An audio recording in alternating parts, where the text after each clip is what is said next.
L'aménagement d'une buanderie dans la maison est un véritable plus. Si vous avez la chance d'avoir une pièce dédiée pour la buanderie, cette vidéo vous sera sans doute utile pour son aménagement.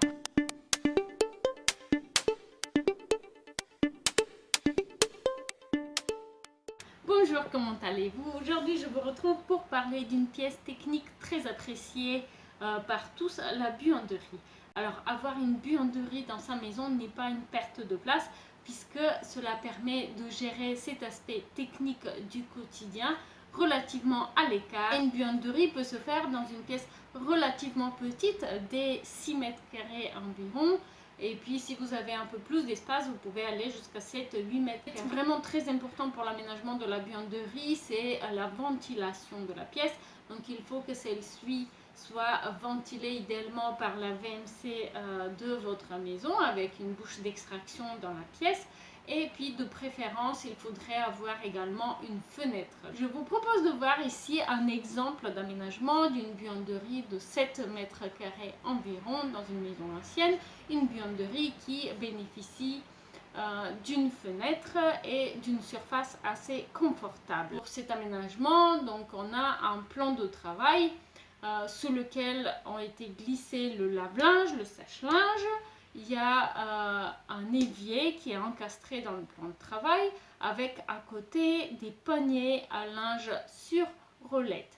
Il y a également un simple rideau qui permet de cacher l'évier, ce qui évite d'avoir donc des portes de placard pour l'aménagement d'une buanderie puisque c'est finalement une pièce technique et sa décoration a une moindre importance. Au-dessus du plan de travail, il y a des meubles équivalents de ceux qu'on utilise dans la cuisine haut avec une profondeur réduite de 40 cm utilisés pour le rangement, donc les produits d'entretien, les produits de lessive, les détachants, etc. etc. Alors, il est bien sûr possible de superposer le lave-linge et le sèche-linge, mais ici, dans cet aménagement, comme il y avait suffisamment de place, on a opté pour les mettre côte à côte, ce qui permet d'avoir plus de plans de travail appréciés, notamment dans la buanderie où on peut avoir des bassines et d'autres objets volumineux qu'on ne sait jamais comment caser. Derrière, il y a un sèche-linge qui est télescopique, donc qu'on peut bouger, on peut régler la hauteur du sèche-linge en fonction des besoins. Donc généralement on le baisse pour mettre le linge à sécher, puis on le remonte après. Accessoires pour l'aménagement de la buanderie qui peuvent être très pratiques.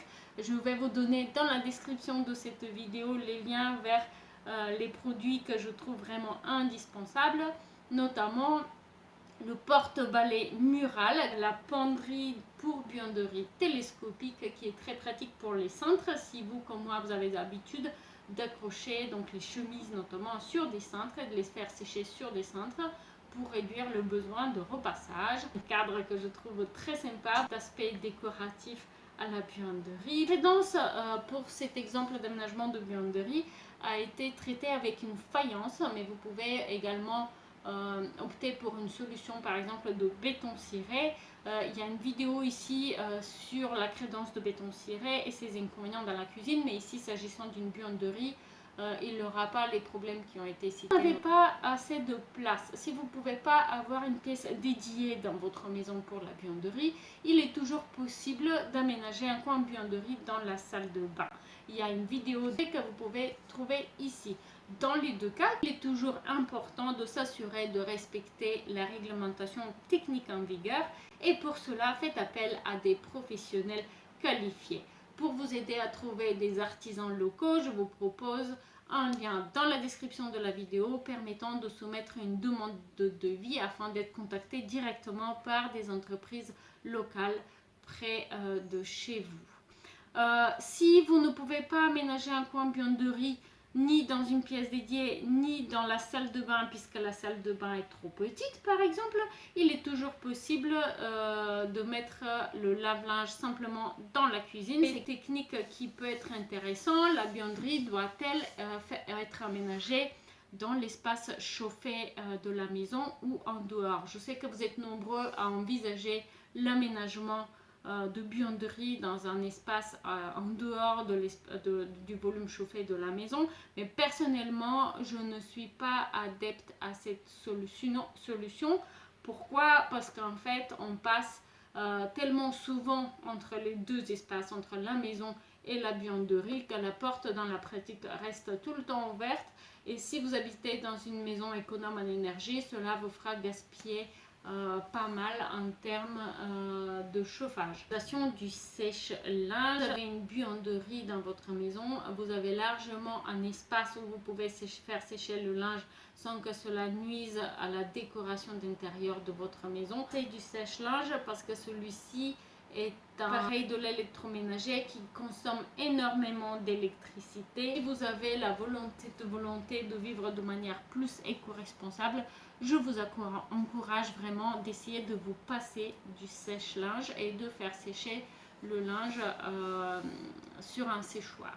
Voilà, j'espère que cette vidéo vous a plu, j'espère que vous y avez trouvé des idées utiles pour l'aménagement de votre buanderie. Donc si vous voulez trouver les liens vers le produit et accessoires pour la buanderie, le lien est dans la description. Je vous rappelle également, pour trouver des artisans locaux, le lien est dans la description. Si vous avez apprécié la vidéo, n'hésitez pas à me donner un coup de pouce bleu, abonnez-vous à la chaîne et je vous dis à très bientôt. Au revoir.